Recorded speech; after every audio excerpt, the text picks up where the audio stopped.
avec Fréquence Plus. Surprenez votre famille et vos amis grâce au grand chef de Bourgogne-Franche-Comté. Cette semaine, je suis à Dijon, Côte d'Or, toujours en compagnie de la chef Céline Piccionnet, dans les cuisines du restaurant C'est la Mia Cucina. Bonjour chef. Bonjour Charlie. Nouvel épisode et là nous partons sur un deuxième plat et c'est un plat typiquement italien. C'est une amatriciana. C'est bien ça. Alors qu'est-ce que c'est et on peut traduire? L'amatriciana vient de la ville d'Amatrice, dans les Abruzzes, donc les origines. Donc on va rappeler, c'est dans le sud, avant les Pouilles. Voilà, c'est la région juste au-dessus des Pouilles. Et la ville la plus importante dans ce coin-là? Pescara. Il n'y a pas de grosse ville, mais ouais, Pescara. Bon, très bien. C'est une très jolie ville. Bon, tant mieux. Donc on ira peut-être pour les prochaines vacances. Alors qu'est-ce qu'il nous faut? Alors, il vous faut pas grand-chose. Il faut du guanciale. Ça, c'est important. C'est un lard italien. C'est de la joue de porc.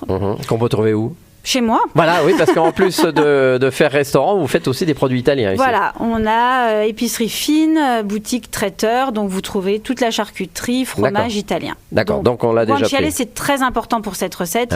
N'utilisez pas un autre lard, ça ne marchera pas. D'accord. Ça n'aura pas le même goût. Donc c'est un lard très poivré, qui est séché.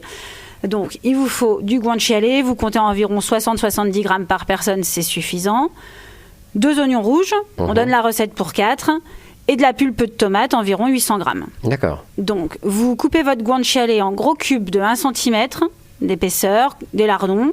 Vous les faites bien revenir dans une poêle très chaude. Attention, ça grille très très vite. Ah oui. Et c'est très gras, ça rejette. Mais c'est ça qu'on veut. On veut récupérer ce gras pour faire notre sauce. D'accord. Une fois qu'ils sont grillés, vous les débarrassez. Vous mettez vos oignons dans la graisse que ça a rejetée.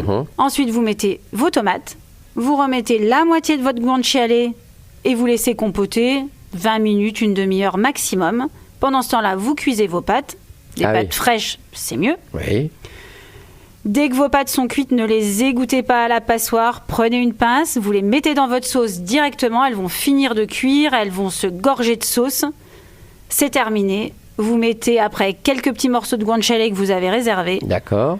Vous râpez du pecorino, c'est le fromage des Abruzzes. Si vous n'en avez pas, vous pouvez mettre du parmesan. Ça marchera aussi et ça sera très bon. Très bien. Et vous n'avez qu'à déguster. Ça a l'air bien, c'est imposant comme plat, non? Alors, ça peut paraître riche, mais c'est très étonnant parce que quand on le déguste, on n'a pas cette impression-là. D'accord. Mais ça reste un plat quand même assez riche. Bon, très bien. Merci Céline Piccionnet ici dans les cuisines du restaurant C'est la Mia Cucina. Vous le savez, cette semaine, vous pouvez gagner un menu pour 2 au restaurant C'est la Mia Cucina. Vous envoyez dès maintenant papille par SMS au 7 14 15. Papille au 7 14 15. Alors, bonne chance à tous.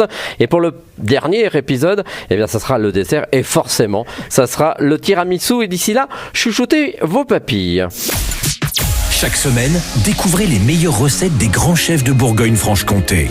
Du lundi au vendredi, à 5h30, 11h30 et 19h30, chouchoutez vos papilles. Fréquence Plus.